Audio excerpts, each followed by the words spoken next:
Hey everyone, my name is Sam. My pronouns are they, them, and theirs, and I am the Member Experience Manager at Advent Coworking. I want to thank you for joining us for our weekly event, Advent Member Talks. This event gives our members the opportunity to share their skills and knowledge with not only fellow members, but with the greater Charlotte community. And today we are joined by Sal, and he's going to be speaking to us on the importance of change and why it's necessary in finding oneself. So I'm going to hand it over to you, Sal. Thank you, Sam. That was a lovely introduction. And thank you guys for having me. I'm excited to talk about this today because I've been a part of Advent for the past about 2 years. And I've had a chance to get to know some of the members here. And so hopefully I'm speaking to that community today. But I haven't had a chance to really open up much and share. And I feel like this is a good opportunity to do that. So a lot of what the talk will be today is a bit of my story and the change that I'm going through and how that's helped me find myself and continue to learn more about myself and improve the relationship with myself. So I got notes. It's actually verbatim a speech that I'm going to read. So here goes nothing. So this is titled Change. And conscious change started for me roughly 2 years ago. I had just left corporate for the third and final time, and I was tired of holding on to the life I had before. For me, I identified myself with work. I found my significance from how well I performed in the office. When things were going well, I would feel good. When things were going poorly, I would spend all my free time trying to figure out how to get things well again. This was a never-ending cycle. It took me realizing I was selling out. I was performing to get what I wanted or to become the person I wanted to be, rather than just being comfortable with myself. So in 2018, I made the decision to do something about it. I walked into the office at Nolan Transportation Group, pulled my manager aside, and let him know I was leaving. Before I could say my goodbyes, I was being walked out. It was a poor way to exit, but I understand their reasoning.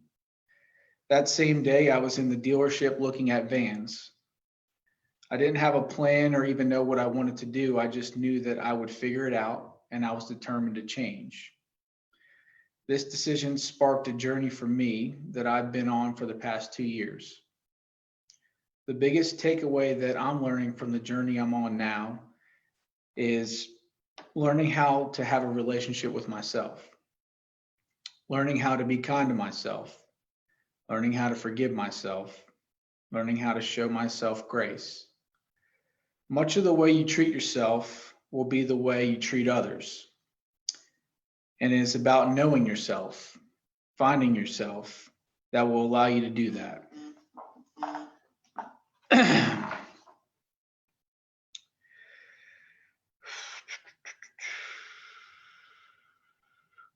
I believe that this is a lifelong journey. You're going to continue to learn new things about yourself that will help you adjust and modify the small things so that you can care better for yourself. Change, new experiences, relationships, doing things that are uncomfortable are always ways to grow and get to know yourself better. Your relationship with yourself translates well into business. In my opinion, business is all about relationships. You must be able to work with your fellow team members, suppliers, vendors, and most importantly, customers. So getting the relationship right with yourself is vital. We are all in different stages in our journey. Some of you know this and may have figured it out, while others are just starting. What I will tell you is to never stop learning, never stop growing, and never stop challenging yourself to be the best you. So that's my take on change. That's about me and my story, and how I'm experiencing change in my current life today. Um, I don't have very much else to add. What I do believe is that the relationship you have with yourself translates into the relationships you have with others. And in business, it's all about relationships. You have to be able to get along with people, um, no matter the industry you're in. So I think it's important, that you get that relationship right, set the foundation right, so that as you're interacting with people and building relationships with people, you can build a future for long-term success in your business. Thank you guys for having me. And I open the floor to any questions that you may have. I'll be happy to give my opinion. Thanks, Sal. I definitely, have some questions and would love to hear more from you on all of this, because I know a big fear that folks have, a lot of entrepreneurs have when leaving that corporate job or leaving that previous industry is, well, how do I do that thing? What is my backup plan? What if I fail? So I'm wondering what gave you the courage to take that next step in, in your own self-discovery, in your own business? For me, I didn't feel like I had a choice. Um, it's ingrained in me. My dad's an entrepreneur. He's owned a business ever since I've been alive, and it's a family business. And so I think I get a part of that from him. But I listen to a lot of influencers like Tony Robbins, John Maxwell, Brene Brown, a couple others. And Tony said that you got to burn the ships. So basically, you have to go all in. You can't have a backup plan. If this is truly what you want to do, you can't be halfway in. You have to fully commit to it. And that was what happened in 2018 for me. I made the decision. I wasn't going back. I teetered with it for a bit. In 2017, I formed a business at the end of the year, and the allure of corporate kept on drawing me back. But it got to a point where I know myself well emotionally to know that I would have been miserable if I would have continued to play that facade. That's real. And I know too, within our society, within capitalism, and just how fast-paced, quick-paced we are, there's a tendency for us to just kind of be like, all right, these are my next steps, go, go, go. And folks don't always prioritize that like self-discovery that, you've really focused on. So what brought you to that? What kind of led you in that direction to actually pause and self-reflect and start learning yourself better before jumping into the new business and next steps? First thing that comes to mind is just survival. I mean, we live in a difficult world, and so like you really have to self-reflect and get to know yourself, to know what you like, what you don't. I mean, if you want to be happy, I mean, you can play this charade of wanting to fit in or wanting to appease other people, but if you're truly being genuine with yourself, you really got to take that time to reflect, figure out who you are. For sure. And you mentioned that there's a few influencers that you follow. Do they recommend or have you found any specific tools that have helped you with that process? Like a journal, for example, or what have you? Yeah, a lot of things. And this is all just through like trial and error. But I do journal. I exercise consistently. Um, um, I diet to a degree. I watch what I eat, make sure I put good things in my body. Um, I mean, self care in general. But if you're talking about specific techniques to what are you trying to get at? Like just things to help you self-reflect or think or what?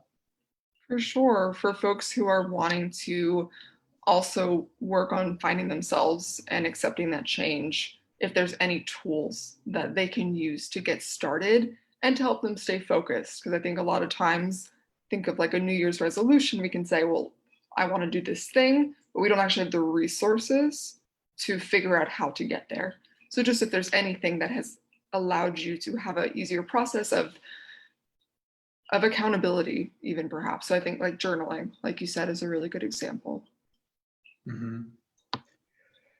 Um, my journaling is more of like getting the thoughts out, like whatever's. I mean, it's not like a daily task journal. Like this is what I'm going to check off the box today. Um, for me, like it's like I have to be focused. So in order to do that, I have to clear my head. Um, I'm spiritual, so like that's another thing too. I take time in the morning to reflect, prayer. Um, I think there are certain things that you can do, but it's going to be different for everybody as far as how they love themselves. Like, I mean, you have to care for yourself well.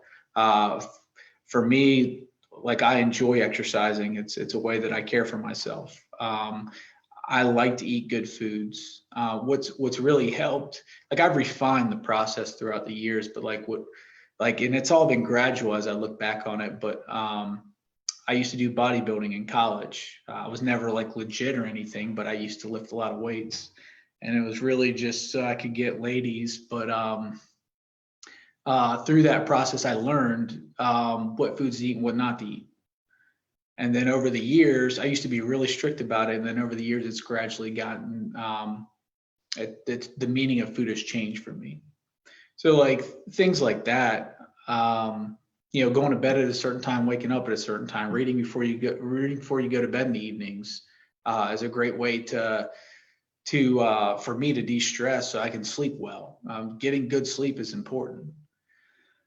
There's a lot of things, Sam. For sure. I can't put not one thing in particular. That's real.